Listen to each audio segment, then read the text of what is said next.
Donc, bonjour à tous. On va essayer de développer un peu le hip-hop, car beaucoup de gens ont une a priori et une mauvaise version de l'histoire du hip-hop. Donc, le hip-hop, c'est déjà c'est une rythmique. C'est une rythmique qu'on appelle beat et qui est alimentée d'une basse et d'un snare en général.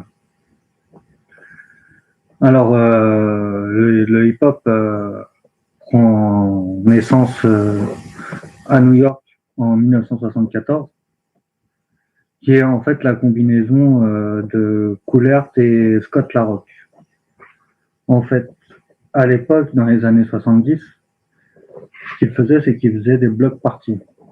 C'est-à-dire qu'il bloquait des rues entières où il faisait la fête et il sortait de la musique et tout le monde faisait la fête. Puis un jour, il y a Kool Herc qui a décidé qui est un Jamaïcain, il faut préciser, ça va avoir son importance, qui a voulu faire l'anniversaire de sa sœur, et donc a organisé un block party où il a bloqué les deux entrées de la rue. Et les DJ jamaïcains ont cette caractéristique où quand ils sont derrière la platine, ils scandent beaucoup de mots pour ambiancer la foule. C'est ce qu'on appelle le DJ. Et voyant que à chaque fois qu'ils changeaient de disque, les gens s'arrêtaient de danser, il décida de combiner deux platines afin que la musique ne cesse de tourner en fait et que les danseurs restent toujours sur la piste. Comme il pouvait plus tenir le micro pour ambiancer la foule, il a décidé de passer son micro à Scott La Rock, qui était un New-Yorkais. Et le New-Yorkais a essayé de scander comme le Jamaïcain, ce qu'on appelle non, comment ça s'appelle?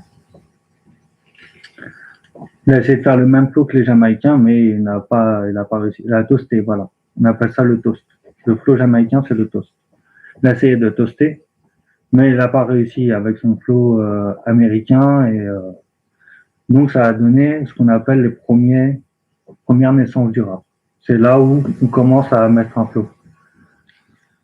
Alors maintenant, ensuite, par la suite, Scott La Rock a commencé à développer des textes lors des block parties sur ses compos. Et ensuite, on suit l'évolution du rap au fur et à mesure des années 80, 90 et tout ça. Et nous, on va remonter encore un peu avant. On va aller du côté des origines qui sont souvent méconnues de comment est venu le rap.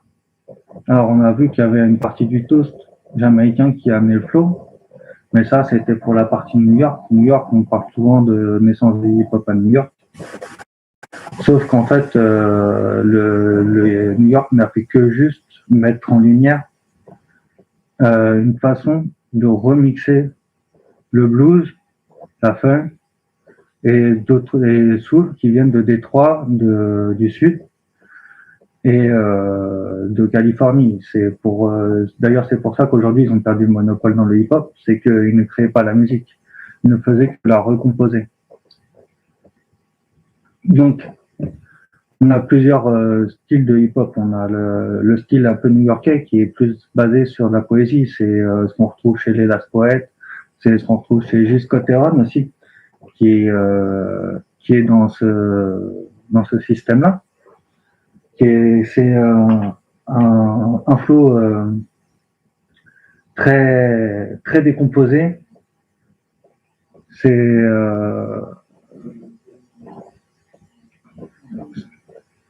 ce qu'on appelait, en fait, à la base, c'était des poèmes qui étaient réalisés, comme les Last Poets, pour faire passer un message politique qui ne pouvait pas passer dans les journaux, mais qu'on pouvait enregistrer sur disque. Donc on enregistrait le texte comme si on récitait de la poésie sur des rythmiques souvent africaines. De l'autre côté, on a d'autres influences, par exemple en Californie, où on est beaucoup plus influencé par le Magnolia. Le Magnolia qui est le chant des esclaves qu'on retrouve aussi à La Réunion, où ils connaissent bien ce genre de musique. Et c'est ce qui a donné un flow hip-hop plus chaloupé, un peu comme Snoop Dogg, Nat Dogg. Nat Dogg qui est plus Dirty Soup, par contre, qui fait de la soul, mais gangsta. On a qui encore dans cette zone? On a Corrupt, on a pas mal de monde. C'est un flow chaloupé assez lent. Et de l'autre côté, on a dans le sud. Alors le sud, c'est un peu spécial parce que le sud, c'est la création de la musique qui a nourri tout le hip-hop des autres États, mais c'est les derniers arrivés sur scène. Ils sont les derniers arrivés sur scène car ils avaient une culture musicale très forte. Cette culture musicale, c'était en partie ce qu'on voyait, comment ça s'appelle, les fanfares comme on voit à Nouvelle-Orléans. Donc au départ, ça part de leur hip-hop part de ça. D'ailleurs, leur premier, le hip-hop des années 90 du Sud s'appelle Mini Trap, Mini Boom Bap, et s'appelle Bounce Music, car c'est un dérivé d'une autre musique qui est festif et qui est fait avec de la musique de fanfare. Donc on a recyclé les instruments de la fanfare, les instruments traditionnels qu'on a mis dans le hip-hop. Ensuite, le Sud, ils ont une autre vision du hip-hop qui est propre à eux, et c'est dû à la culture locale. En fait, le Sud des États-Unis étant très pauvre à cette période, c'était dans les années 90, de toute façon c'est toujours pauvre.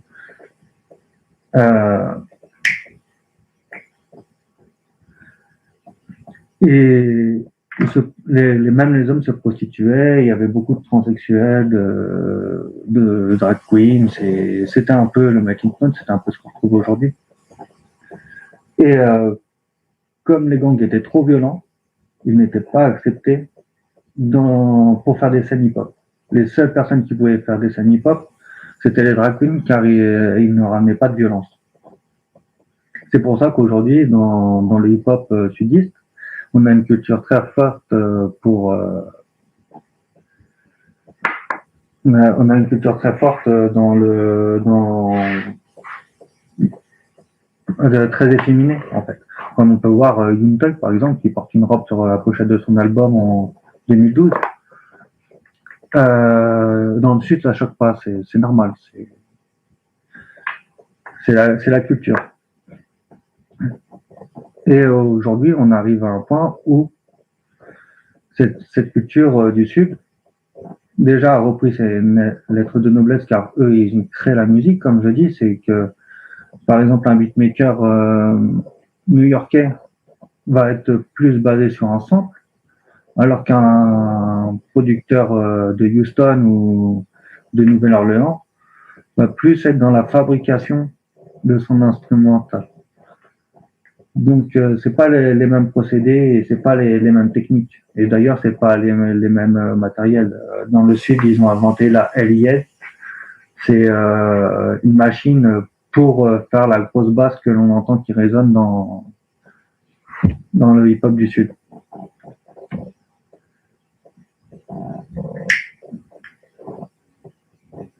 Désolé. J'allume un petit spliff et je continue.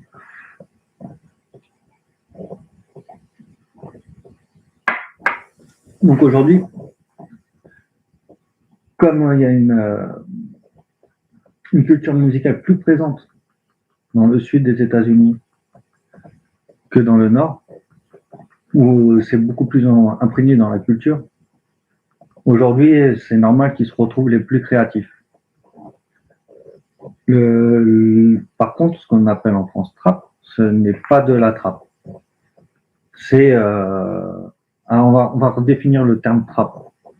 La trap désigne la musique de l'Amérique du Sud, enfin des États-Unis du Sud. La trap définit en fait de la musique qui parle de drogue et d'alcool. C'était comme on dit en fait, c'est trap house, c'est des maisons abandonnées où on fabriquait de la drogue. Et les gens venaient acheter leur drogue là-bas et donc en attendant les clients, bah, les mecs composaient du rap et c'est là où ça s'est développé. Donc en fait, à la base, on n'a pas qu'une musique trap, c'est une musique qui parle de drogue, tout simplement, de dealer. Qu'elle soit à New York, qu'elle soit en France, qu'elle soit aux États-Unis du Sud, c'est une rap de dealer. C'est du rap de dealer. Maintenant, on a voulu le genrer ce rap-là, ça veut dire définir une rythmique et oui, surtout une rythmique dessus et des instruments pour classer cette musique, comme on l'a fait avec la drills. La drills qui est un dérivé de la trap, mais à Chicago, avec une rythmique plus intense, surtout au niveau du snare, qui est la caisse claire. Le snare, c'est la caisse claire.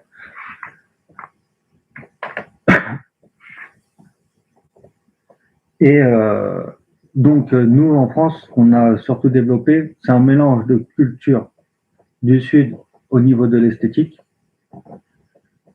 et une déclinaison de la drills de Chicago. C'est ce qui donne aujourd'hui un peu le rap français. En plus, en France, on a une culture sur la musique électro, donc on a vite réaccéléré les beats et mis des autotunes et autres machines et vocodeurs à fond la caisse. Alors qu'aux États-Unis, eux, même s'ils utilisent cet évocodeur, ils ne l'utilisent pas de la même manière, parce qu'ils sont un son beaucoup plus propre. Donc pour en revenir sur la trap musique, c'est, on va dire que ça prend en compte plusieurs styles de hip-hop. Ça prend le style de Houston, qui a été fait par DJ Screw, enfin qui a été, comment on va dire, fait évoluer par DJ Screw. En fait, DJ Screw était quelqu'un qui buvait de la ligne. C'est un peu les mêmes effets que l'héroïne, ça ralentit le cerveau. Et du coup, pour pouvoir poser sur un beat, quand on fonctionne au ralenti, eh ben, on ralentit le beat. Et donc, d'où cette musique lente. Ensuite, on a pris le flow de Memphis. Memphis qui avait dégagé un flow saccadé, ce qu'on retrouve par exemple chez les Nikos, qui a un flow très rapide et très saccadé. Et on a mis tout ça en lumière à Atlanta, parce qu'Atlanta, c'est la ville du striptease, c'est la ville de la fête dans le coin, et que voilà, c'est là où ça a été mis en lumière. Donc, beaucoup disent Atlanta, mais les origines de la trap musique, enfin de cette musique hip-hop, c'est un mélange, c'est de tout, de Memphis, de Houston et de Nouvelle-Orléans. Alors après, il y a autre chose qu'il faut savoir, c'est que la musique du Sud est très connectée à la musique californienne. C'est que les producteurs de hip-hop du Sud, comme comment il s'appelle, Master P, qui est un des plus grands producteurs de hip-hop du sud des États-Unis et même plus grand de hip-hop, un des plus grands du hip-hop tout court, a fait toute sa formation en Californie. Donc, ils ont fait d'abord une formation en Californie pour prendre un peu tout ce qu'il y avait dans la funk. Mais une fois revenus chez eux, ils ont remis leur basse traditionnelle de la Nouvelle-Orléans et c'est ce qui a donné par la suite la bounce music qu'on parlait tout à l'heure, que je vous avais expliqué, qui est plus traditionnelle avec des instruments. Enfin, maintenant c'est des instruments électroniques, mais à la base ça part d'une basse traditionnelle.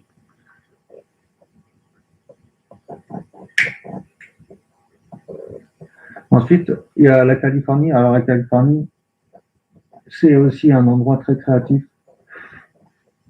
où on aime plutôt la musique cool. Que c'est de la musique, comme on dit, faite pour l'autoroute. C'est des musiques pour être cool dans l'autoroute. D'ailleurs, Dr. Dre le dit, à chaque fois qu'il termine une production, il le met dans sa voiture et il part sur l'autoroute voir si c'est un son qui passe bien en voiture. C'est, de toute façon, la Californie, on sait bien, c'est que des routes avec beaucoup de kilomètres, donc les gens ont le temps d'écouter de la musique. En Californie, on a San Francisco, qui est une ville très créative. Très créative, on trouve des mecs comme Too Short ou E40. Too Short, faut savoir que c'est un mec qui en 1980 vendait des cassettes à l'arrière de sa voiture, de ses productions, et qui aujourd'hui continue à vivre comme ça. Et il vit bien. Et E40, c'est un peu dans la même veine. C'est des mecs qui vendent des cassettes à l'arrière de leur bagnole à la base. Et qui aujourd'hui continuent à vendre un peu plus de main à la main. C'est très indépendant, San Francisco. Ce qui leur permet de développer beaucoup de styles de musique. Mais en même temps, ils ont beaucoup de sons qui ne sont pas mixés ou très mal mixés, avec de mauvais arrangements. C'est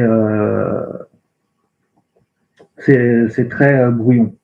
Par contre, au niveau des flows, ils ont un flow particulier car ils arrivent à sortir du beat avec leur flow. Ça veut dire qu'ils vont aller plus vite que le beat ou plus lentement. Ils vont plus être du tout en accord et ils vont re-rentrer sur le beat proprement et ça donne vraiment des techniques de flow assez particulières. Alors après, je voudrais revenir un peu sur la France, car en France, on dit que le hip-hop n'a pas puisé dans la culture française. En fait, c'est éloigné. Alors moi, je ne dirais pas ça. En France, entre 98, enfin même 96, on pourrait dire, jusqu'à 2001, en fait, ce qu'on appelle l'âge d'or, c'est pas vraiment un âge d'or. S'il y a eu cet âge d'or, c'est pas par hasard. C'est que en fait, à cette époque-là, le milieu du rap français était en guerre avec le milieu du rap américain. Car il y a eu un certain mépris des artistes américains envers les artistes français. Et donc, les Français ont décidé de créer un rap français vraiment à eux.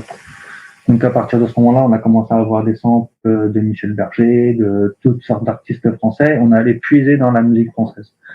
Alors, quand on a commencé à vraiment puiser dans la musique française, c'est là où ça a commencé à dévier dans les années 2000, parce qu'on commence à avoir des duos avec Aznavour et des reprises de Brel version hip-hop, un album entièrement dédié à Renaud. On a eu pas mal de choses à cette période-là qui étaient vraiment dans la culture française. Mais les années 2000 arrivant, moi je considère les années 2000, entre 2000 et 2005, un peu comme les années yéyé des années 60. C'est-à-dire que les gens s'en foutaient. Le principal, c'était pas la culture, c'était l'amusement. On rentrait dans les années 2000, on venait d'avoir Internet, on pouvait télécharger la musique comme on voulait. On pouvait trouver les fêtes facilement avec Internet. Donc c'était les années un peu pendant 5 ans, 5 à 10 ans, parce que jusqu'à 2010, ça a été vraiment des années où il y a eu pas mal d'ambiance et toutes sortes de musiques qui venaient de tous les côtés. On a une grosse période antillaise, une grosse période maghrébine avec Faudel, tout ça. Donc à ce moment-là, c'était vraiment on ouvrait en fait. Alors qu'on venait de fermer dans les années 2000 la porte aux Américains, dans les années 2000, on l'a rouverte pas seulement sur les Américains, mais sur le monde entier en fait. Et c'est ce qui donne au hip-hop français maintenant un style vraiment très éloigné de la culture française. Alors c'est pas un reproche. Je pense que toute musique évolue. Le seul reproche qu'on pourrait faire, c'est plutôt aux auditeurs en fait de cautionner même de la musique pas de gamme. Après, je sais pas si vous avez des questions, mais voilà, en gros, c'est un peu ça l'histoire du hip-hop. Alors on pourrait développer dans certaines catégories, certaines formes de hip-hop ou remonter sur d'autres origines, puisque les origines elles sont multiples. Hein. Le hip-hop c'est juste une façon de chanter qui peut s'adapter à n'importe quelle musique et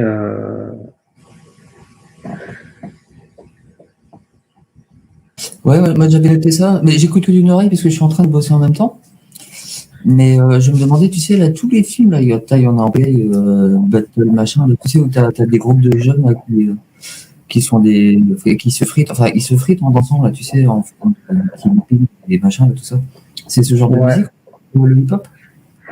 Ouais, alors là, c'était les premiers breakbeats. C'est quand on est arrivé dans la période années 80, même début 90. Et alors ça, c'était vraiment, ça c'est vraiment le travail que Couleur avait fait au départ. C'est de mettre des boucles, des loops d'instru pour que justement les breakers puissent continuer sans arrêt de danser. Donc c'est là où ça a amené justement, oui, ces styles de breakdance HIP avec Sydney par exemple en France. Et on a eu, oui, il y a eu pas mal de films là-dessus.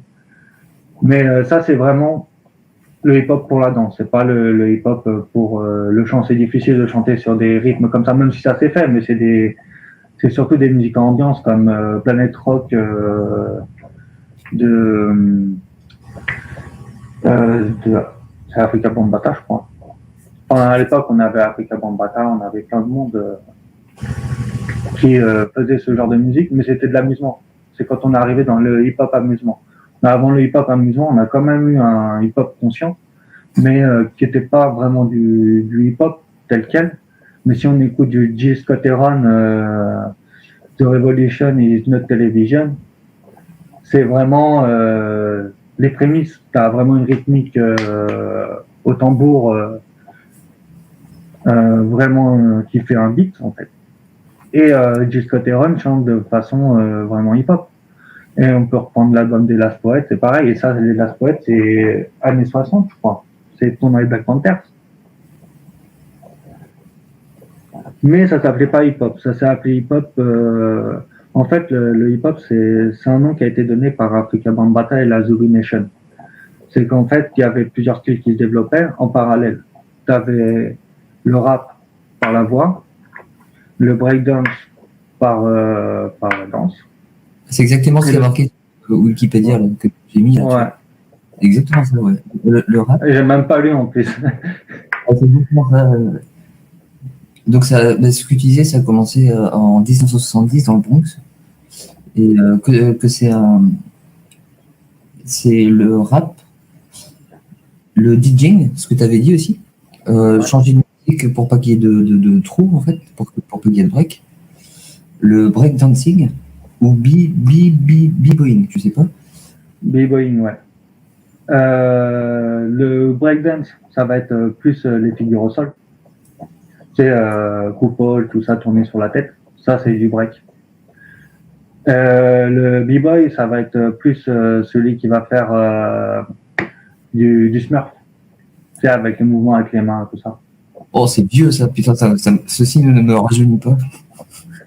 Ah non, mais c'est toujours d'actualité. Hein. Si tu regardes, par exemple, le Seawalk est une danse californienne, hip-hop d'aujourd'hui. C'est un dérivé du Smurf. Ouais, après, j'ai pas suivi du tout l'évolution, donc là tu me parles chinois. Donc, Ouais, en fait, le Seawalk, ça veut dire la marche décrite En fait, c'est une danse qui est née où tu fais des mouvements avec les pieds et tu les gardes toujours en V. Et en fait, ça permettait, en fait, par exemple, quand quelqu'un faisait un casse, s'il y avait un creep, donc un gangster qui était dehors et qui voyait qu'il y avait le flic qui arrivait, au lieu de faire de grands bruits, il se mettait à danser. En fait, il se mettait à marcher en sea walk. Ça veut dire en dansant, en marchant. Ah ouais, un peu comme Michael Jackson, avec son move. Ouais, voilà, c'est ça. Exactement. Et ce qui fait que bah, ça alertait sans faire de bruit. Il voyait le mec qui se mettait à faire des pas dans la rue. C'est bon, fallait se planquer. Ça c'est Sea Walk, ouais.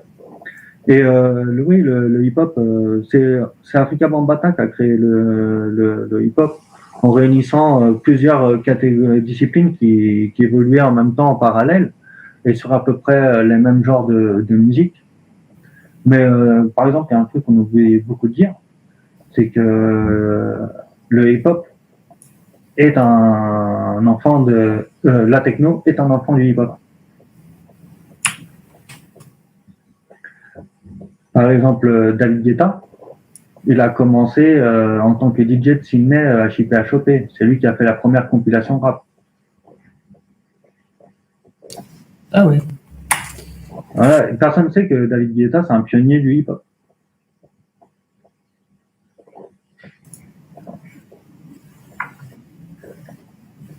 David Guetta, ouais. Bon, après, il n'a pas non plus apporté énormément, mais il a été là au début pour lancer la première compile. La première compile qui s'appelait Rap Attack, il me semble. Je ne sais plus si c'est celle-là ou une autre.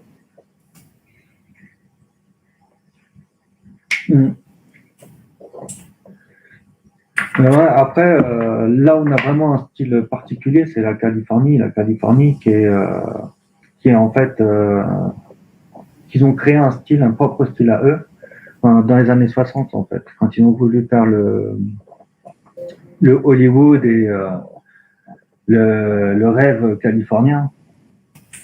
Leur fallait une musique qui aille avec le soleil. Donc ils ont créé les Beach Boys.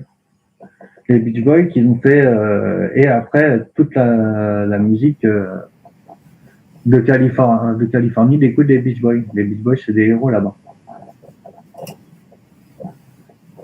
Et tu retrouves dans tous les styles de musique les Beach Boys, que ce soit dans la funk ou dans le hip-hop californien. D'ailleurs, c'est amusant que ce soit les Beach Boys qui soient la référence californienne. C'est un peu les Beatles de Californie, en fait.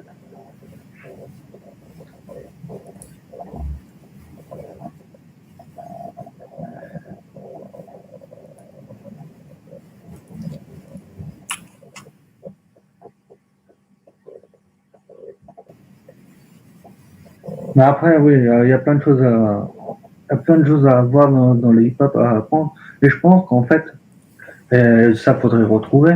Mais je pense que on peut retrouver des brides de rap en France dans la poésie ou dans des textes aujourd'hui qu'on appelle slam, mais à l'époque ça devait s'appeler autrement. Mais je suis sûr que tu peux retrouver dans n'importe quelle culture des brides de rap, car c'est une facilité de chanter en fait. Après, moi j'ai du mal avec le rap, je peux pas chanter, mais bon. Après, bon, chacun c'est. Ah ouais. Après, moi c'est ma culture. J'ai grandi en banlieue, donc j'ai grandi là-dedans. En plus, j'ai grandi dans les années 90, fin 90. Donc je suis vraiment né dans le milieu. Depuis tout petit, depuis les années 90. Donc j'ai vraiment développé cette culture, mais je voulais pas m'arrêter à ce hip-hop McDonald's qu'on nous sert. Je voulais aller plus loin dans l'analyse de la culture et d'où ça vient, et approfondir le sujet en fait.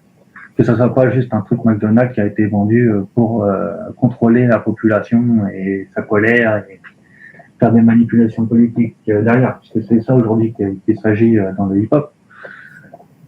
Mais il y a quand même une origine beaucoup plus vraie, et beaucoup plus musicale d'ailleurs.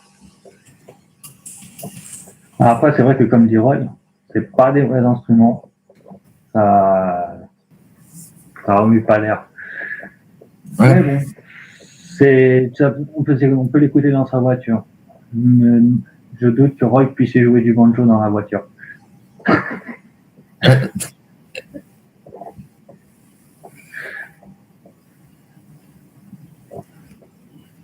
Après, je pense que aussi ce qui fait beaucoup le mauvais son, c'est le numérique. C'est tout ce qui est MP3, tout ça, ça bouffe les fréquences et les lignes d'instrumental. Ouais, bah t'as vu, le vinyle revient en force là, ces temps-ci. Ah ouais, bah moi j'ai racheté une platine vinyle en 2010, je crois. Et puis Et même j'ai si pas tu veux mal de vinyles. avec un vinyle qu'avec un CD-ROM ou une clé USB MP3 quoi. Ouais. Bah, pour dire à un moment, en 2010, j'ai trouvé tous les vinyles de Bob Marley pour 5 euros le vinyle.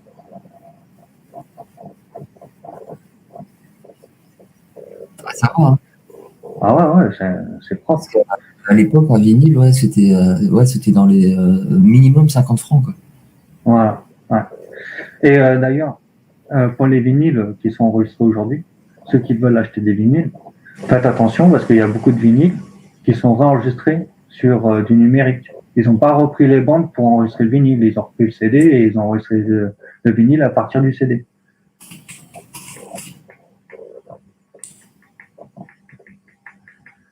Donc ça n'a rien à voir, c'est ouais, ils ressortent des éditions, ils disent réédition, mais c'est pas une réédition, c'est une réédition du CD en vinyle, c'est pas à partir de bandes magnétiques.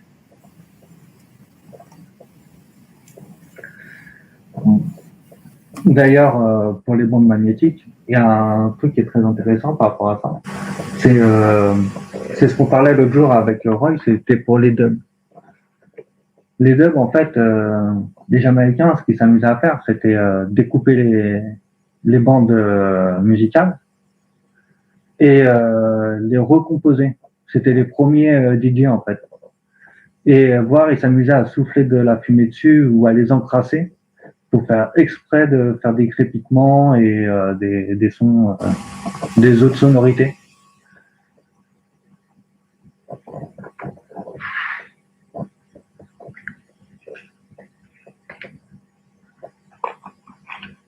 Parce que la musique jamaïcaine a beaucoup inspiré la musique américaine. La majorité des rappeurs américains sont des Jamaïcains. En vrai. Busta Rhymes c'est un Jamaïcain et beaucoup sont Jamaïcains.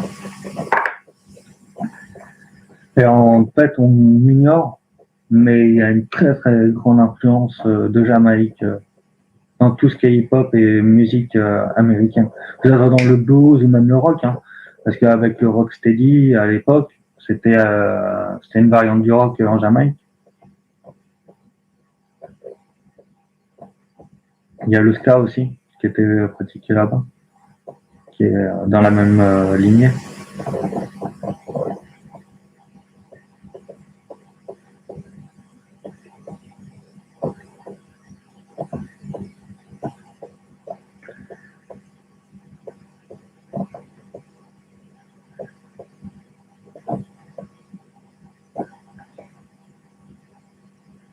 Ah, je suis tombé à une heure creuse là, il n'y a pas grand monde. Ouais, bah les gens sont en train de travailler.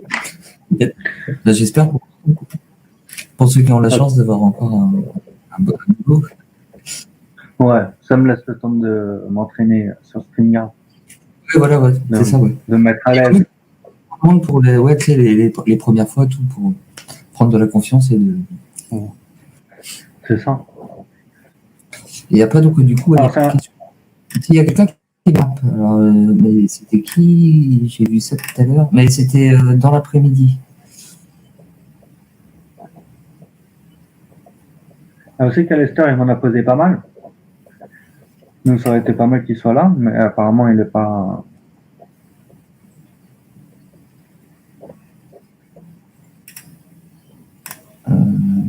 Je suis en train de remonter le chat. C'est qui voulait parler de rap? Bah, tu vois, là, je rebondis, là, je vois ta page Wikipédia, là, qui est ouverte. Et je vois qu'il parle de Run DMC et LL Cool J. Alors, c'est marrant parce qu'il parle des deux groupes de rap qui ont été les premiers groupes commerciaux du hip-hop. LL Cool J, c'était pour faire plaisir aux femmes. C'était c'était un peu comme les boy bands, en fait. Ah, Et le côté... C'est un acteur de cinéma, le gars, là. Ouais, c'est un acteur de cinéma. Ouais, je crois que il joue dans plein de films maintenant. Mais à la base, c'était un rappeur dans les années 80. Et c'était un rappeur un peu lover, un peu voilà, qui faisait plaisir aux femmes. En fait, c'était plus un public féminin du côté de LL Cool J et du côté de Run DMC. Alors là, on a eu un autre phénomène qui est marrant en plus. C'est que un jour, en fait, les Run DMC portaient des Stan Smith au pied, Adidas, qui ne marchaient pas du tout.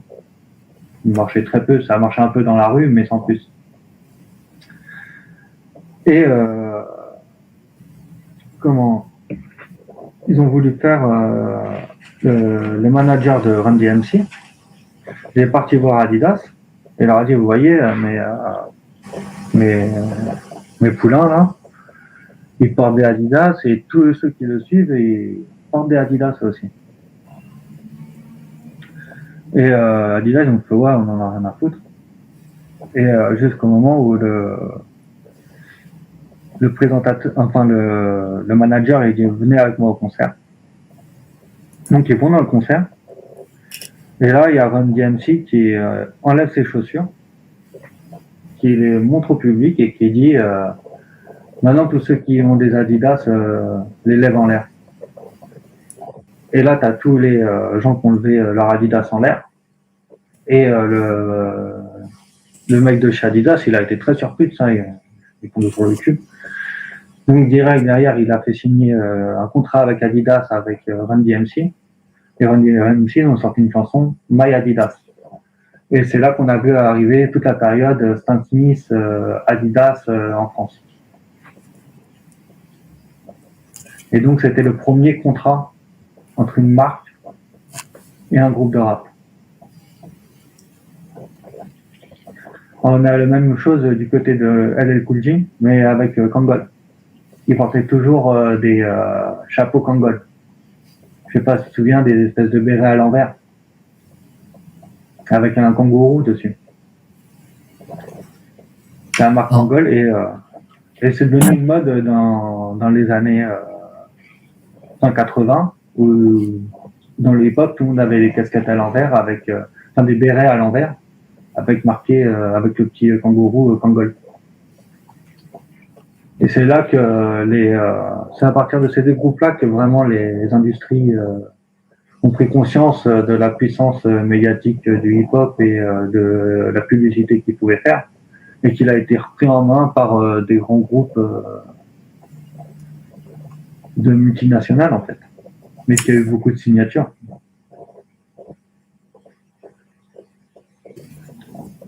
Ça a dû bien générer du pognon. Là. Oh oui. Bah, quand on voit que maintenant la Stan Smith c'est une chaussure classique, alors qu'avant ça coûtait rien, c'était une basket telle quelle.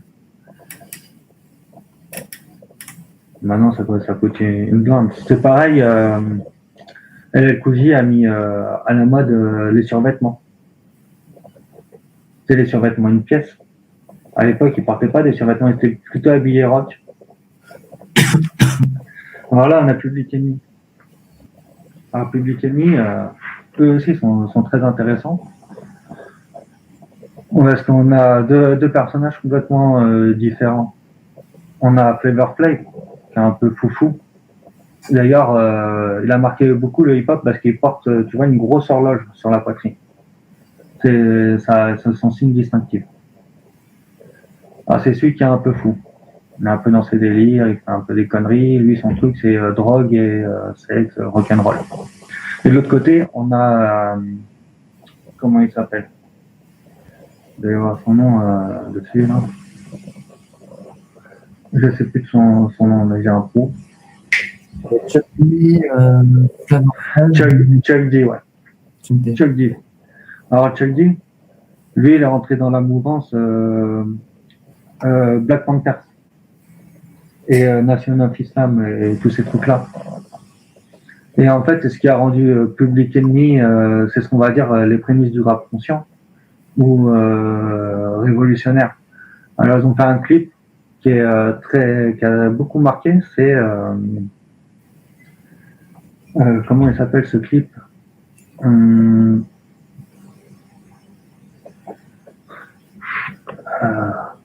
Je sais plus. Ils ont fait un clip en fait où ils défilent en Black Panthers comme les armées un peu hitlériennes, mais avec le point en avant. Et en fait, ça a suscité beaucoup c'est des chanteurs conscients, c'est des chanteurs qui défendent la population, enfin, genre c'est du rap conscient. Alors qu'en fait, si on regarde bien les images du clip, ils font de la pub pour des marques un peu partout. C'est plus un clip promotionnel qu'un clip révolutionnaire. Mais les paroles et tout ça sont révolutionnaires. Le film en lui-même, le montage fait révolution. Mais si on creuse un peu profond, on voit que il y a un message politique, mais il y a un message aussi capitaliste, comme toujours. Fight the Power, voilà, c'est ce clip-là, Fight the Power. C'est un clip. Alors il est bien, la musique est bien, tout est bien, mais t'as ce merchandising qui rentre en contradiction un peu avec ce qu'ils disent et le message qu'ils veulent faire passer.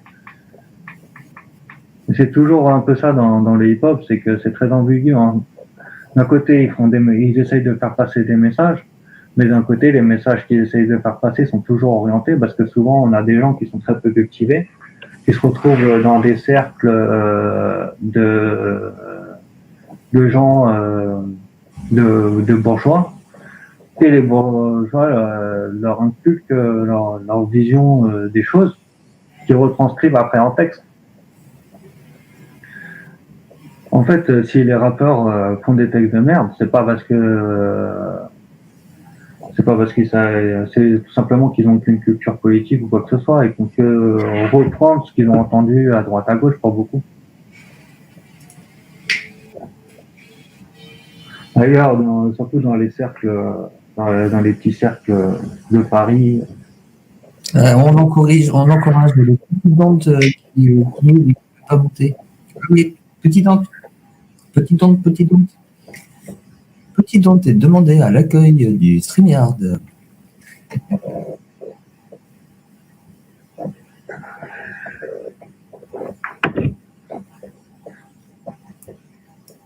Non, après, Public Enemy, c'est vraiment dans l'imagerie. Ils sont vraiment sur l'imagerie et dans des discours, mais on voit que les discours sont orientés par certains partis et par certaines idéologies. Donc, c'est toujours la même chose. Il n'y a jamais vraiment de profondeur dans ce qu'ils disent. Ils font que répéter les idéologies qu'on leur a inculquées. D'ailleurs, récemment, ils sont séparés, les deux. Parce que Flavor Flav n'acceptait pas. Chuck D faisait des tournées où il envoyait son message politique, qui était plutôt Biden.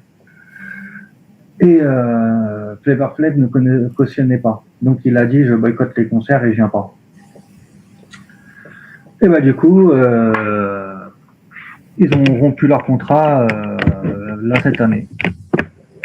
Alors c'est marrant, c'est un groupe qui a duré pendant de 1900, je ne sais pas combien, 80, ou je ne sais quoi, 80, c'était quoi, 88, 89, quelque chose comme ça. Donc on va dire 90, ça a duré 30 ans. C'était un des groupes les plus solides et puis finalement ils se cassent la gueule pour une histoire politique à deux balles. Mais après, Chuck D est très ancré dans l'idéologie, c'est un peu le problème d'ailleurs qu'il y a avec lui. Et il est très nationaliste, très religieux. De l'autre côté, on a Flavor Flav qui est, lui, sexe, drogue, tout ce que tu veux. Il avait même fait une télé-réalité où c'est un peu, comment on appelle ça là, un bachelor. C'est un bachelor à la rappeur, quoi. Donc je te laisse imaginer un peu les scènes.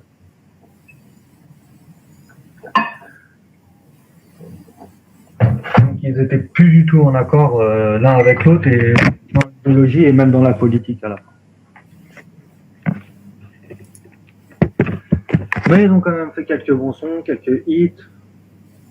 Et Fight the Power, malgré tout, est quand même un bon son, malgré les polémiques qu'il y a autour. Ça a été un son pionnier, la guerre.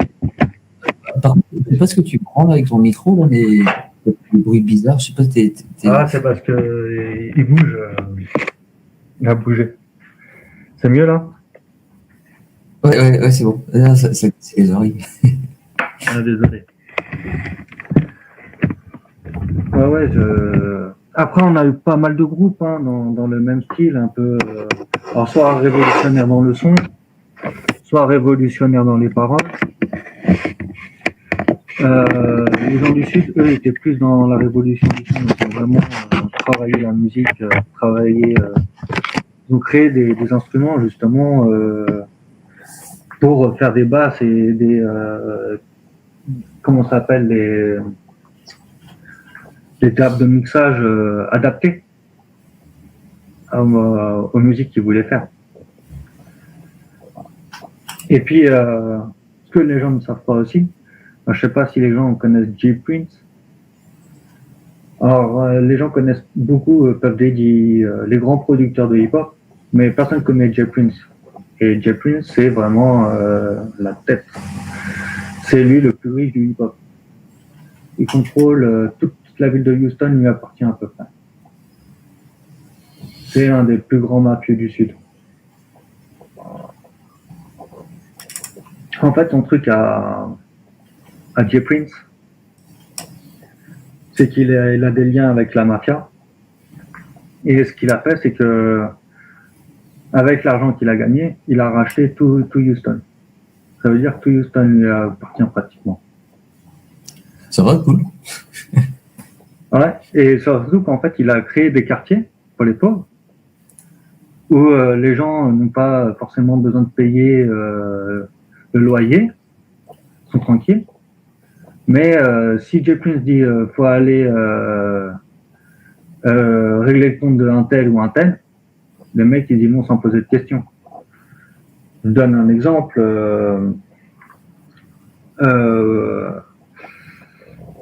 Quand J Prince était premier manager de Floyd Mayweather, et Floyd Mayweather lui devait beaucoup d'argent pour les services rendus.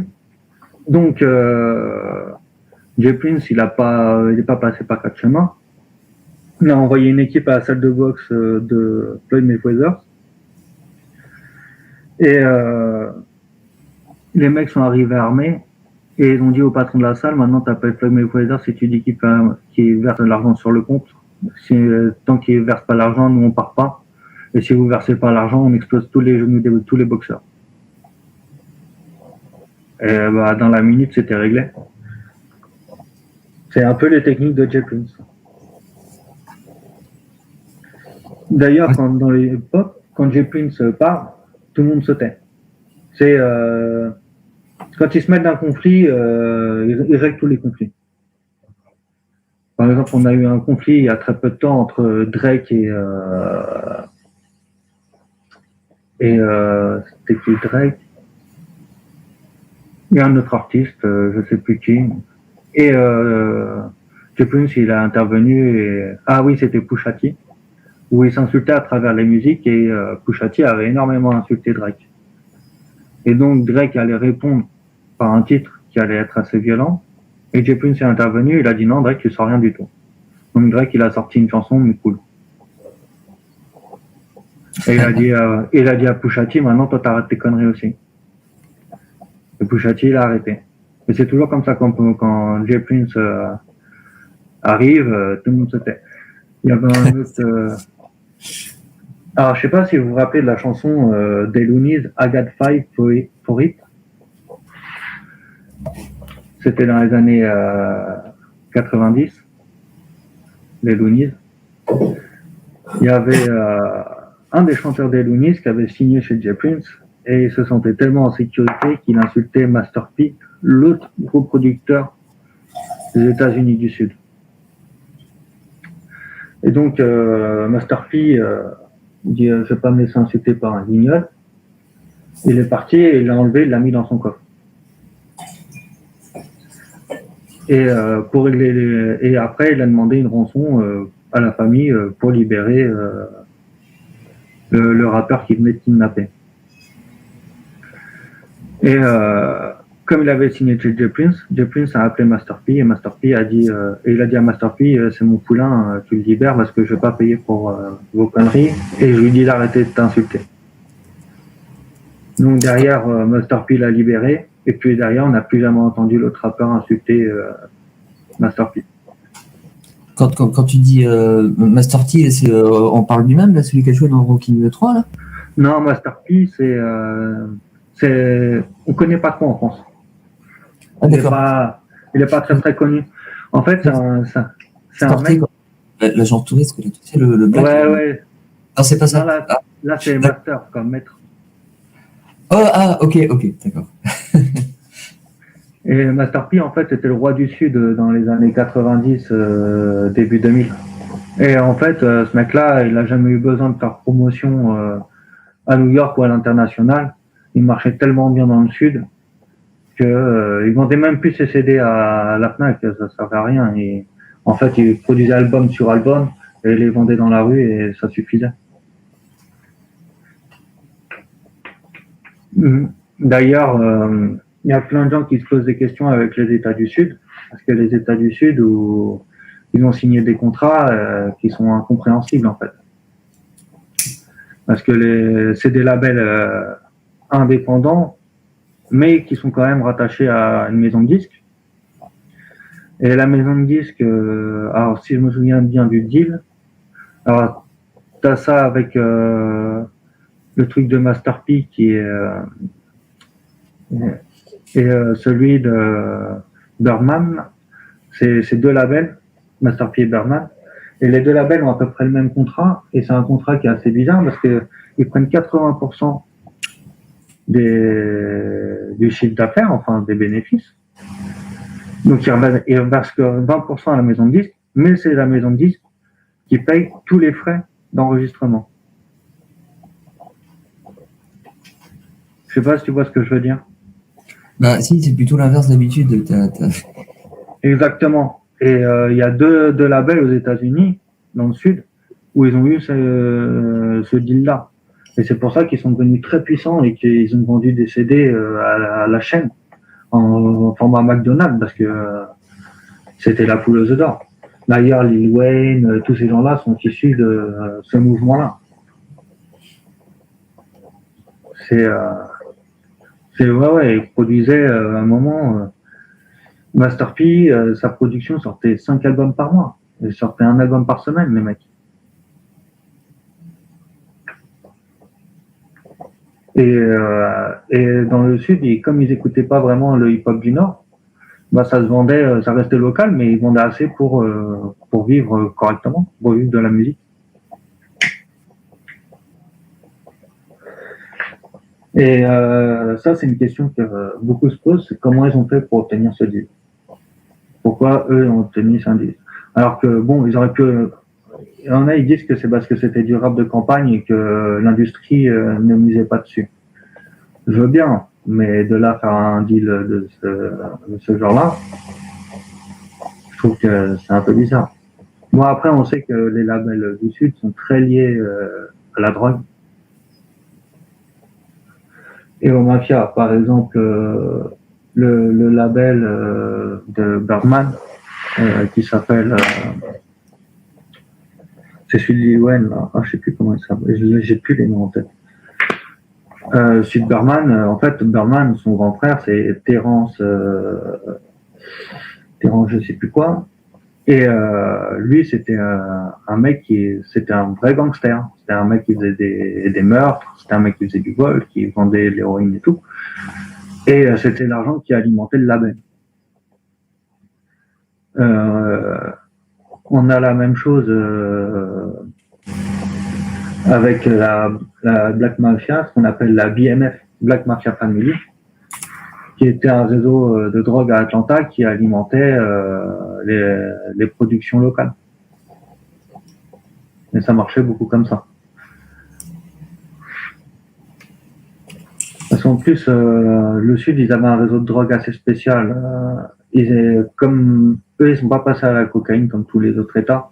Ils sont toujours restés à l'héroïne, et les gangs des autres États n'ont jamais réussi à infiltrer les gangs du Sud. Tu ne trouveras pas les Bloods ou les Crips, ou tu en trouveras très peu dans les États du Sud.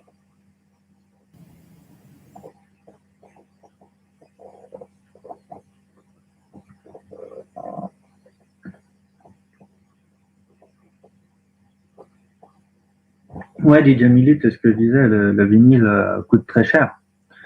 Mais le problème, c'est qu'aujourd'hui, il y a beaucoup de rééditions qui sont rééditées à partir de CD, à partir de musique numérique, et pas de bande magnétique.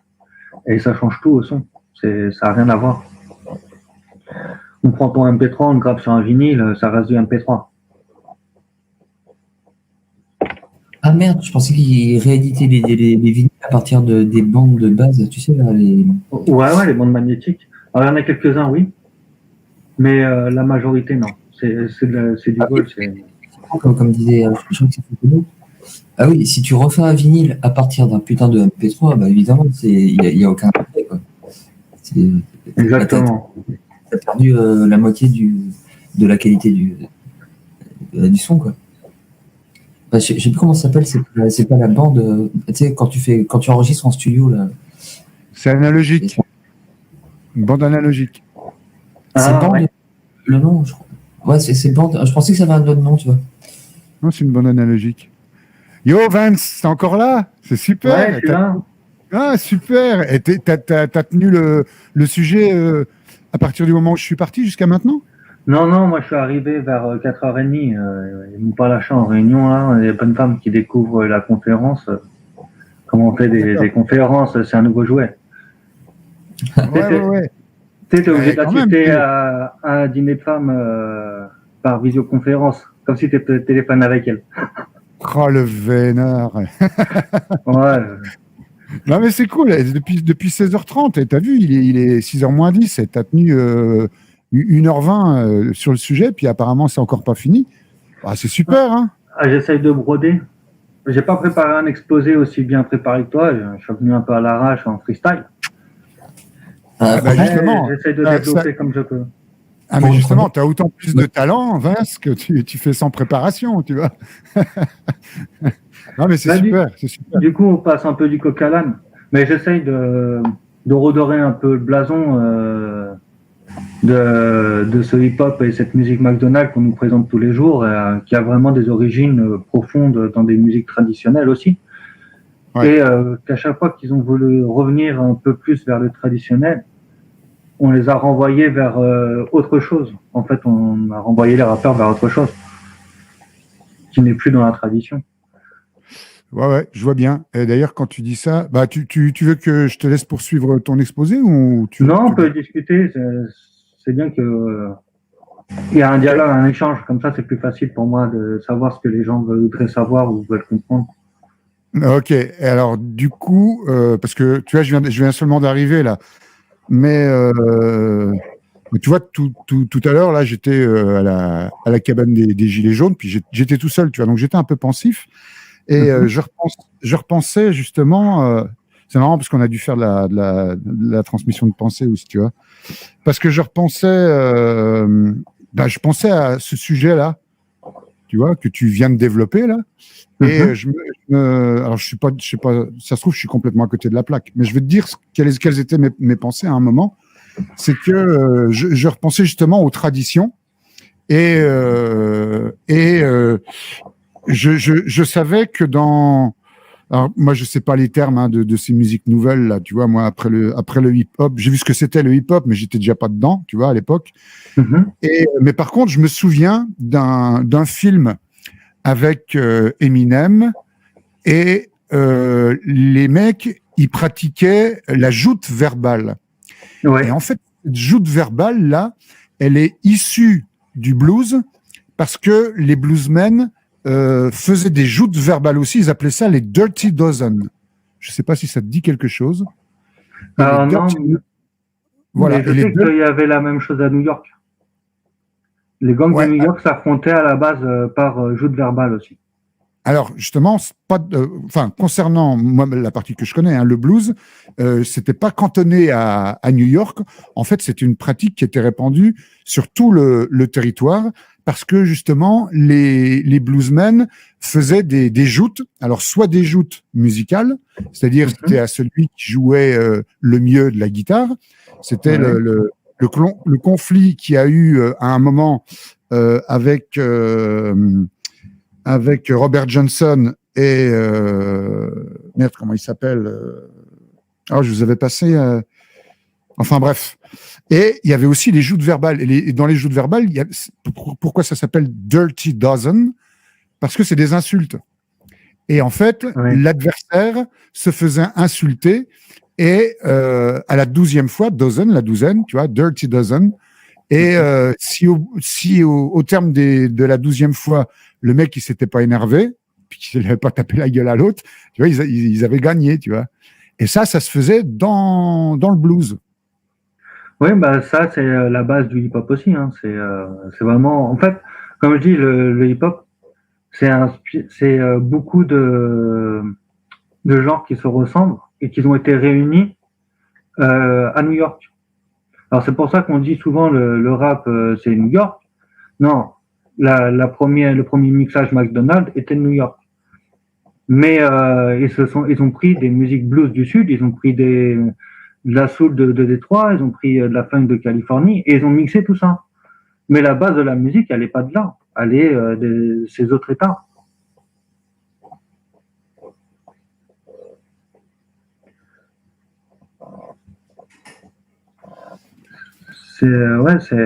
Après c'est.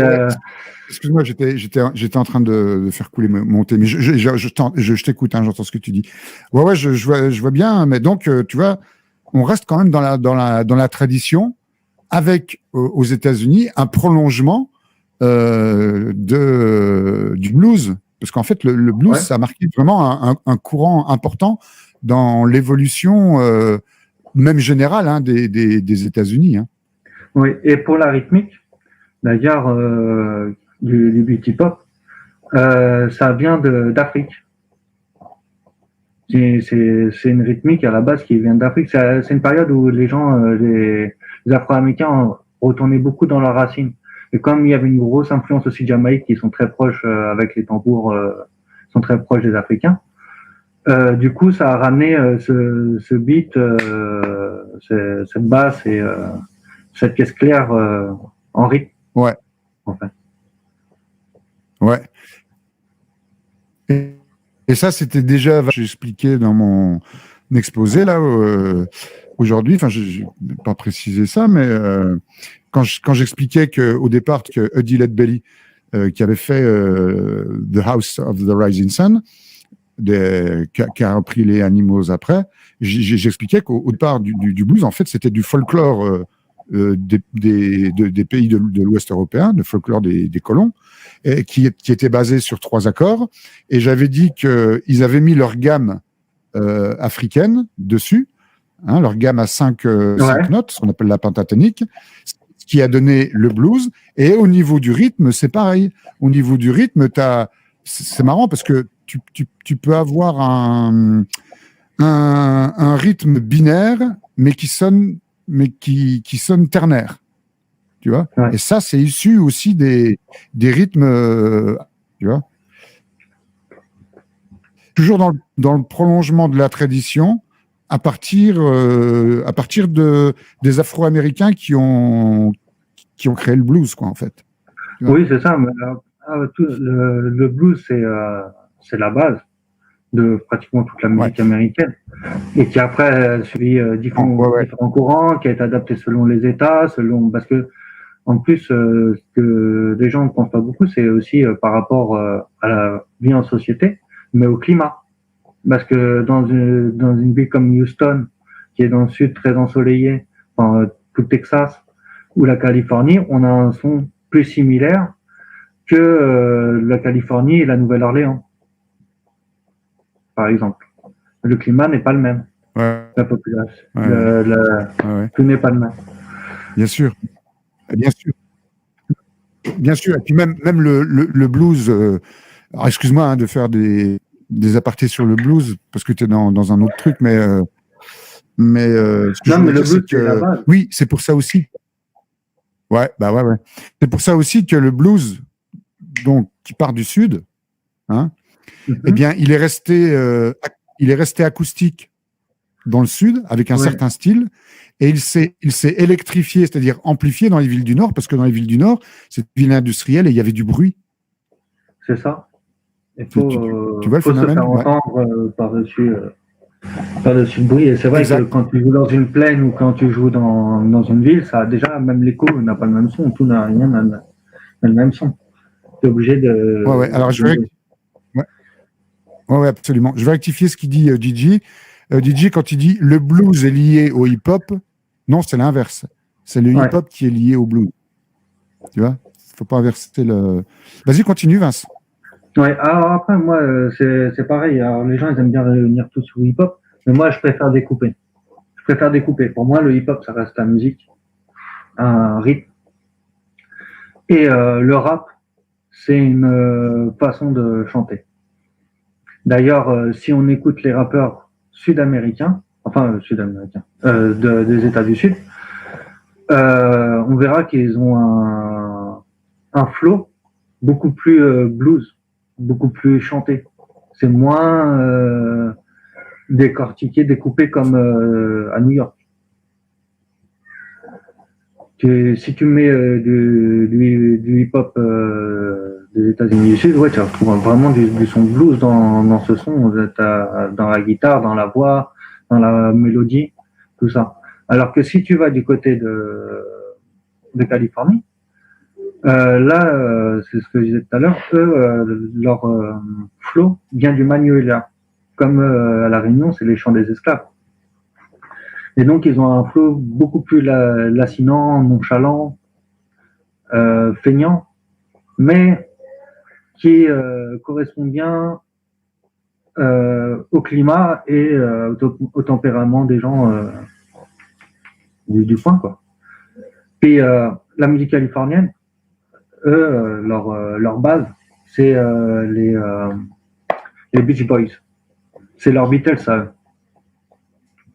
Et toute la musique moderne de Californie découle d'une base de Beach Boys.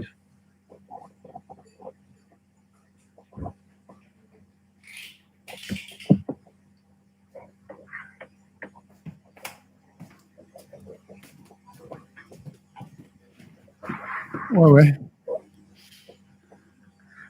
Je lis le chat. Ah, d'accord. Ok. Ouais. Bon, bah, c'est cool, hein. C'est cool. Bah, vas-y, continue, hein, Vince. Ouais. Alors après, peut-être que vous avez des États en particulier ou des pays ou des cultures au niveau du hip-hop que vous aimeriez connaître. Alors, je sais pas, peut-être Chicago, qu'on appelle Chirac en 2010, car ils avaient plus de morts à Chicago qu'aux États-Unis, qu'en Irak. Il y avait plus de morts dans Chicago qu'en Irak. Donc, ils ont appelé la ville Chirac. Et là, c'est là où a été inventée la drill. Alors, la drill, en fait, ils ont repris le hip-hop qui avait été développé dans le sud, à Nouvelle-Orléans et dans les autres secteurs. Mais eux, ils avaient ralenti les beats hip-hop. Comme c'était des gens qui buvaient de la lime, je sais pas si tu connais la lime, et de la codéine, sous codéine. Ah oui, d'accord. Ouais. Pour rapper sur les beats hip-hop, ils ont été obligés de les ralentir. Et je crois que c'est ralenti à 39 BPM, la musique. Et en fait, à Chicago, ils ont repris la musique. Ils ont insisté sur sur les basses. Ils ont mis plus de rythme dans la snare, la caisse claire. Et ils mettent beaucoup de ad-lib. Alors, je sais pas si vous connaissez les ad-lib, ce que c'est. Ad libitum.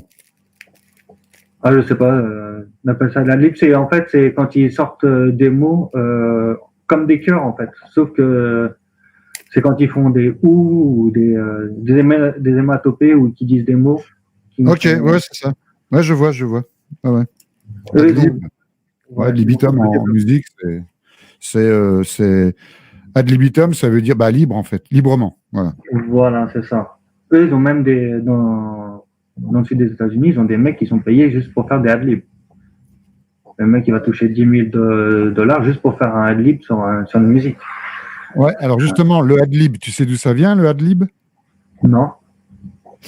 Le ad-lib, c'est issu de le mot va vous faire rire, hein, tous, mais c'est issu de la turlute québécoise. En fait, c'est le principe de chanter une chanson, mais sans mots, juste avec des onomatopées. Le scat. Alors, le scat, non, c'est autre chose. Alors, le scat, c'est encore autre chose, parce que dans le scat, si tu veux, c'est aussi des sortes d'onomatopées, mais c'est pour remplacer un instrument soliste. Par exemple, dans le jazz, c'était la reine du scat, c'est Ella Fitzgerald, bien sûr, et donc ça, c'était. D'ailleurs, je crois que j'ai un vinyle d'elle. Ouais, c'était pour remplacer un instrument soliste. En général, un instrument avant, tu vois. D'accord. Et donc là, ils ne font pas comme dans la turlute. Si tu veux, ils respectent la mélodie, écrite comme elle est écrite, tu vois. Sauf que dans le scat, c'est comme si un instrument de musique partait en improvisation sur le thème. Pas la même chose. C'est un peu comme le beatbox, en fait. La musique avec la bouche, le beatbox. Non, pas du tout, parce que alors attends. Le beatbox. Oui, tu veux dire le beatbox qui remplace la batterie, c'est ça que tu veux. Oui, je vois ce que je vois. Ouais, ok. Oui, c'est un peu ça, si tu veux. Ou même les trompettes, il y en a qui font les trompettes avec la voix. Voilà, c'est ça. Donc la turlute, en fait, elle restitue la ligne mélodique sans variation ou très peu, tu vois. Par contre, dans le scat, tu fais une variation sur le thème, c'est-à-dire une improvisation, comme si tu partais en solo avec un instrument, tu vois. D'accord. Et donc, le c'est issu de ça, à mon avis. D'accord. Moi, j'ai remonté un peu plus loin pour le scat, enfin le beatbox. Ça revient, c'est un mélange. Alors, on ne sait pas trop. Soit on parle des Sud-Africains avec les cliquetis. Ouais. Alors, soit on pense que ça vient d'eux. Mais là où c'est plus probable, en fait, c'est que ça viendrait d'Inde. Quand les Indiens ont été emmenés, ils étaient tellement pauvres qu'ils faisaient leur musique avec leur bouche, en fait. Et c'est là que ça serait venu. Des Indiens déportés. Ah ouais, c'est pas impossible, parce que de toute façon, quand on interdit, c'était pareil avec les Noirs, hein, avec les blues, avec les Noirs, pas, même avant le blues, c'est-à-dire qu'on leur interdisait de jouer de la musique ou de chanter, et ils trouvaient des subterfuges toujours pour le faire, quoi. Même quand on les privait d'instruments de musique. Hein. En cassant le caillou. D'ailleurs, tu cherchais le mot, c'était les worker singer. Worker singer. Oui, c'est ça, les chants de travail. Ouais, voilà. Ouais, les chants de travail. Ouais. Oui, mais pas sur YouTube, tu peux les trouver. Hein. Il y a des. Oui, mais dans les chants de travail, tu as encore plusieurs sous-catégories. Tu vois. Ouais, ça c'est possible. Tu dois avoir avec le bois, avec le métal, avec la pierre. Ouais, c'est ça. Avec le travail dans les champs de coton, le travail sur les voies de chemin de fer, etc., quoi. Tu vois. Ouais. Ah ouais, la musique américaine, elle est très riche. Hein. Il y a eu tellement d'importations de partout. C'est ça, c'est un peu ce qu'il disait. Est-ce que tu as vu la rencontre entre Dick Annegarn et Philippe Manœuvre? Oui, j'ai vu un petit peu. J'ai pas tout vu parce qu'après j'étais en réunion. D'accord. Parce qu'il y a un Mais moment, il évoquait ça, tu vois. Ouais. Vas-y, vas-y. ouais, ouais. Après, le problème de la musique américaine, c'est que aujourd'hui, elle est dénaturée elle-même. Elle a voulu aller tellement loin dans l'enrichissement que maintenant, elle est presque trop riche et que ça devient souvent une sorte des trucs qui ressemblent à rien. Et qu'en plus, elle influence les autres musiques, mais pas dans le bon sens. Parce qu'au lieu de, par exemple, je sais pas, on pourrait introduire la vie à la roue dans des beats en France. Pourquoi pas? Absolument, bien sûr. Mais Et, ça viendra. Ça viendra quand ils auront épuisé toutes les formes de sonorité artificielle et tout ça. Tu vas voir. C'est ce qu'il disait Dick Hannigan. Hein.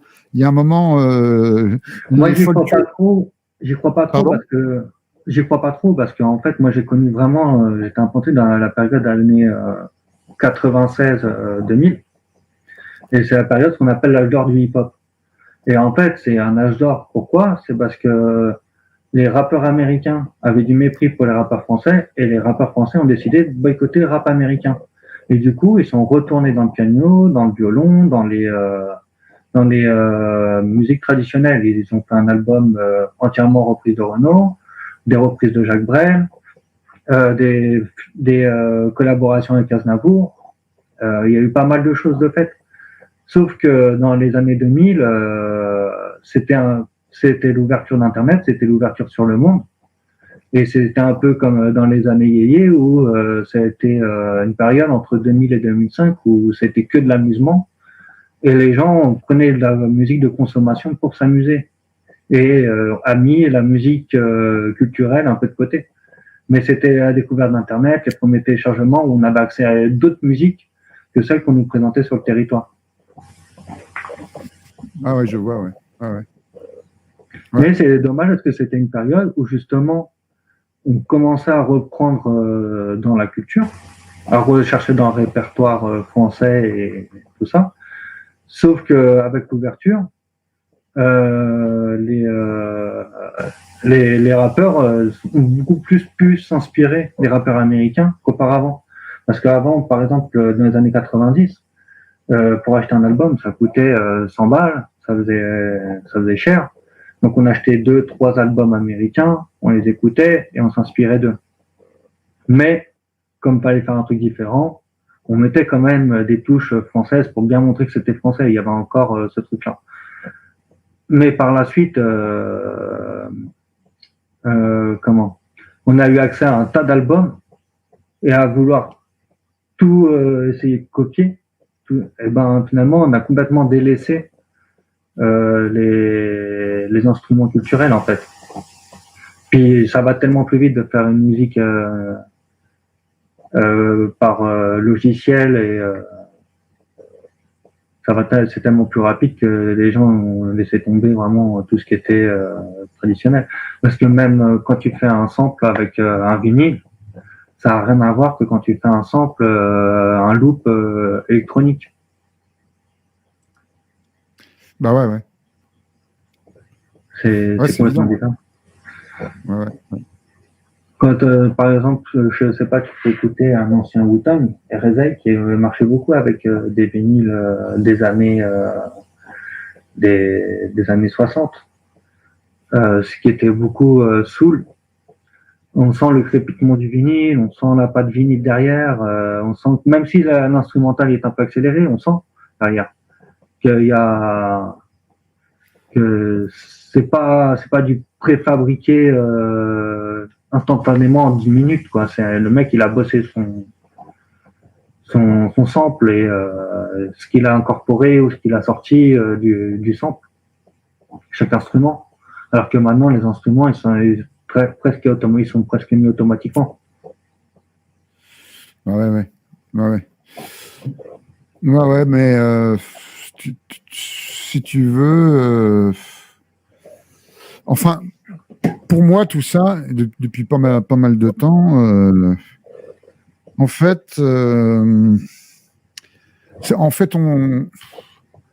on s'attache à des détails qui sont des critères, et on pense qu'il y a des trucs nouveaux, une évolution et tout ça, mais tu vois, tous ces styles de musique là qu'on décline, tu vois, qu'on peut même décliner à l'infini. En fait, tout ça, c'est pour moi, hein, ça me semble surfait et inutile, parce qu'en fait, il y a qu'une seule source. Il y a qu'une seule source, tu vois. Et tout le reste, c'est de la peinture. Ouais. Tu sais, tu prends un arbre, tu vois. Tu prends un arbre, tu le peins d'une couleur, tu vois. Tu vas dire ça, c'est ça. Après, cet arbre-là, tu vas le peindre d'une autre couleur, puis tu vas lui couper une branche. Puis tu vas dire, bah maintenant, c'est un truc nouveau, c'est ça. Et puis cet arbre-là, tu vas encore le peindre d'autres. Mais en fait, tout ça, tous ces styles-là, le rap, le hip-hop, la soul, le R&B, les machins, tout ça, en fait, tout ça, c'est de la couille en barre pour nous faire acheter des produits de consommation, parce qu'en fait, il s'agit de la même chose. Oui. Pour moi, je veux te dire. Donc, si tu veux, c'est de l'illusion, parce que tu vois, on décline. Mais ça, c'est ce que j'expliquais, hein, c'est le néolibéralisme culturel. Hein. On invente des mots qui sont censés inventer des phénomènes, mais en fait, il n'y a que les mots qui sont nouveaux. Les phénomènes, à la base, ils sont les mêmes, quoi. Donc tout ça, pour moi, c'est pour noyer le poisson et puis nous induire en erreur dans la dialectique de la société de consommation, pour nous faire consommer soi-disant des produits nouveaux, mais en fait, il n'y a rien de nouveau. Non, il y a rien de nouveau. Et puis même les rappeurs, bien souvent, quand ils durent, ils finissent... c'est comme les chanteurs, ils font pas des albums toute leur vie jusqu'à 60 ans, ils font des concerts, des bars, et ils peuvent pas tenir des scènes comme NTM le font à chaque fois. Après, il y a beaucoup d'artistes qui se reconvertissent, comme Oxmo Puccino, qui rentre plus, par exemple, Oxmo Puccino, qui fait beaucoup de jazz. Il chante beaucoup sur du jazz. C'est pas des beats hip-hop qu'il a, c'est des beats jazz. Et d'ailleurs, il a accompagné souvent de son orchestre, je sais plus comment il s'appelle, mais il joue avec un orchestre et il fait du jazz, clairement. Sauf qu'il il descend du hip-hop. Et beaucoup de rappeurs hip-hop, après, se déclinent dans des voix. Parce qu'en fait, ce qu'on appelle hip-hop, c'est tant qu'ils chantent sur un beat. Mais dès qu'ils sortent du beat, ce n'est plus du hip-hop, en fait. Comme on l'entend.